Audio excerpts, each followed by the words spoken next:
Hello tout le monde, j'espère que vous allez bien. Je vous retrouve aujourd'hui dans une nouvelle vidéo et aujourd'hui c'est une vidéo pour la DT American Craft. On va réaliser deux petites cartes avec la collection de Amy Tangerine, donc c'est sa dernière collection. Vous savez que je suis fan de cette collection, j'adore, il y a plein de couleurs. Voilà, donc au niveau du thème des cartes, c'est des cartes pour offrir aux professeurs de vos enfants. Donc bon voilà, j'étais hyper contente de tomber sur ce thème sachant que j'ai passé le concours cette année. Donc voilà, si jamais vous avez envie de créer une petite carte personnalisée pour les professeurs de vos enfants ou vous-même pour votre professeur, n'hésitez pas à regarder cette vidéo. Donc la première chose que j'ai fait, c'est que je suis venue coller un papier sur mon fond de carte et ensuite avec ma silhouette, j'ai découpé Best Teacher dans un papier blanc. J'ai tout simplement téléchargé une typo qui me plaisait bien sur Dafont et je suis venue écrire du coup Best Teacher. Je pourrais pas vous redonner le nom de la typo, j'ai recherché dans mon historique parce qu'en fait je les renomme à chaque fois que je les mets sur mon ordi et du coup j'ai pas l'information. Voilà, je suis désolée mais je pense que vous trouvez plein de typos comme ça sur Dafont et c'est gratuit. Ensuite j'ai découpé et j'ai créé des petits crayons comme des crayolins un petit peu. Donc c'est hyper simple, j'ai découpé des rectangles et ensuite j'ai fait des petits triangles au bout et je suis venue assembler le tout. Je pense que c'est faisable aussi avec une machine de découpe mais là pour le coup je les ai fait à la main, ça m'a pris moins de temps vu que j'avais pas de cut files. Voilà, pour vous dire aussi qu'on n'est pas obligé d'avoir une machine de découpe pour tout faire, il suffit d'être un petit peu patient, d'avoir un petit peu d'imagination. Donc une fois que j'ai découpé tous mes petits crayons comme vous voulez, je vais venir les coller sur ma carte. Alors j'ai essayé de garder les couleurs de l'arc-en-ciel, après je les ai pas mis dans l'ordre de l'arc-en-ciel parce que je trouvais que ça avait un rendu bizarre, voilà, j'aimais pas forcément donc j'ai un peu tout mélangé et je vais venir les superposer les uns sur les autres et vous allez voir que je vais ensuite en mettre certains en volume en utilisant des mousses 3D parce que je voulais que ça ressorte et que ça fasse un peu plus d'effet de volume et de 3D sur ma carte. Donc voilà, celui-là j'ai mis en volume et le bleu qui est tout à gauche je l'ai aussi rajouté hors caméra en volume. Ensuite je découpe ce qui dépasse, alors vous voyez que je découpe pas au ras de la carte blanche tout simplement parce que je voulais que ça ressorte sur mon fond. Ensuite l'étape d'après va être de tracer des lignes qui partent des crayons au crayon tout simplement pour pouvoir ensuite venir coudre, faire comme si c'était les crayons qui avaient écrit sur la carte. Je trouve que l'effet est plutôt sympa et assez original et ça rajoute encore une fois une touche de couleur. Donc là c'est vraiment aléatoire, vous tracez ça un petit peu comme vous voulez, moi je m'y suis repris à plusieurs fois, si vous vous sentez vous pouvez même y aller directement sans faire de tracé au crayon, il suffit juste de faire des petites courbes qui sortent des crayons.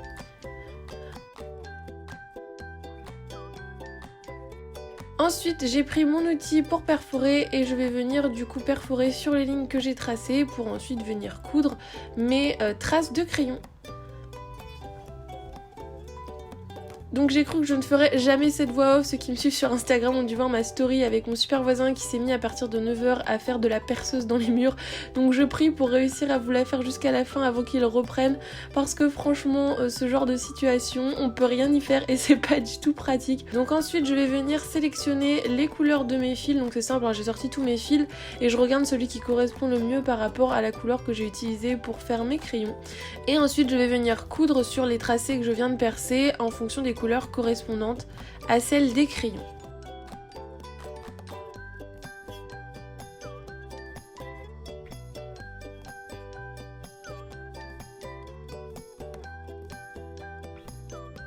Donc comme d'habitude je fais mes petits nœuds et là j'ai remarqué que je n'en avais fait que 2 donc je m'améliore mais vous allez voir que j'ai quand même mis du scotch à la fin pour être sûre de bien tout sécuriser. Une fois que c'est fini je vais venir coller du coup ma feuille blanche sur mon fond de carte et pour cela j'utilise encore une fois des mousses 3D, vous savez que j'adore mettre du volume. Si jamais vous reproduisez aussi vous des cartes en volume, faites juste attention quand vous créez vos enveloppes, soit à faire des enveloppes avec du coup une partie en volume ou alors directement les voir un petit peu plus grandes pour pas avoir de soucis, pour que votre carte rentre dedans sans s'abîmer.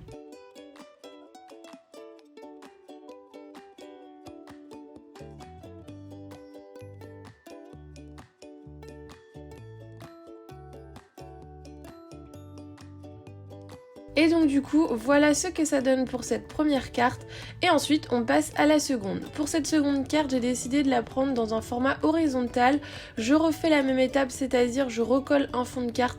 Vous allez voir que ces deux cartes sont très colorées, c'était une volonté, je voulais vraiment qu'il y ait de la couleur, voilà, c'est ce que j'adore dans cette collection donc pourquoi pas en profiter. Je colle ma feuille sur mon fond de carte et ensuite j'ai reproduit la même chose sauf qu'à la place d'écrire Best Teacher j'ai écrit Thank you. C'est vraiment pour vous montrer que vous pouvez utiliser ce genre genre de carte pour n'importe quelle occasion. Alors certes là on reste sur un thème créatif donc ça correspondra pas forcément à tout le monde, mais pour quelqu'un qui adore l'art et qui fête son anniversaire ça peut aussi très bien correspondre, il faut juste un petit peu d'imagination. Ensuite j'ai découpé une palette, alors je n'ai pas de cut file, c'est tout simplement une photo que j'ai trouvée sur internet que je suis ensuite venue vectoriser dans mon logiciel pour pouvoir la découper et j'ai directement perforé les contours afin de pouvoir venir les coudre. Donc je vais les coudre en blanc, donc ça va pas se voir énormément, ça permet juste de faire un petit peu de volume au niveau des contours pour que ma palette ressorte un peu mieux vu qu'on va la coller directement sur un fond blanc. Vous allez voir aussi que pour cette carte j'ai malheureusement perdu le fichier vidéo dans lequel j'étais en train de la décorer, donc je suis vraiment désolée. Si jamais vous voulez reproduire exactement la même, n'hésitez pas du coup à couper la vidéo, à mettre pause et à regarder, mais ça reste une décoration relativement simple à reproduire. Donc voilà, j'ai découpé ma palette, ensuite je la colle avec des mousses 3D pour qu'elle ressorte encore plus sur le fond blanc.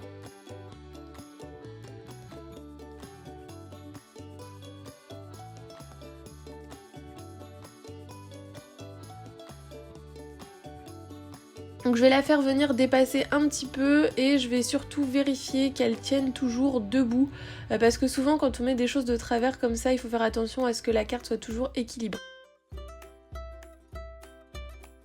Donc voilà, c'est ce que je vous disais, j'ai perdu le fichier où je vous montrais la décoration mais je vous montre rapidement ce que ça donne. J'ai fait des petites pastilles et je suis venue ajouter quelques petites décos. Ensuite je vais utiliser ma planche 1, 2, 3 punchboard pour réaliser des enveloppes. C'est vrai que sur le coup j'ai pas pensé, j'aurais pu essayer de réaliser des enveloppes avec un petit soufflet, enfin avec une petite épaisseur, mais j'y ai pas pensé. Du coup j'ai réalisé des enveloppes classiques. Je ne sais pas si une revue de cet outil vous intéresserait, pour l'instant j'ai pas encore testé toutes ses capacités. J'ai testé uniquement ce qui concerne les enveloppes classiques et les enveloppes avec un petit peu d'épaisseur, je trouve ça hyper pratique et je vous avoue que là c'était la deuxième fois que j'utilisais et j'étais pas encore au point sur toutes les petites rainures, donc il y avait quelques petits décalages que j'ai réussi à rattraper ensuite lorsque j'ai formé mon enveloppe, mais maintenant c'est bon, il faut juste en fait savoir comment elle fonctionne et après un petit temps d'adaptation, il n'y a aucun souci, elle fonctionne très bien. Donc moi à chaque fois je découpe le bout qui dépasse parce que je trouve pas ça hyper esthétique, donc là je trace avec mon crayon et je viens juste couper au ciseau.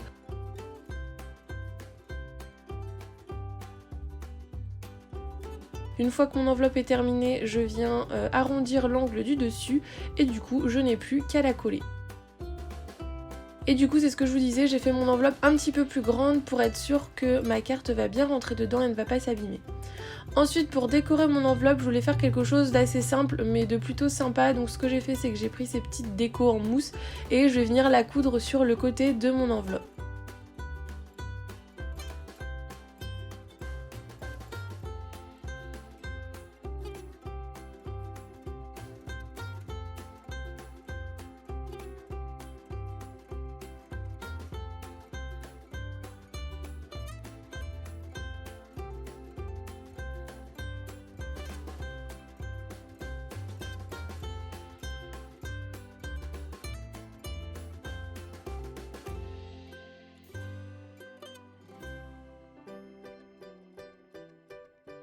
Et du coup voilà ce que ça donne pour la seconde enveloppe avec la seconde carte qui se trouve à l'intérieur.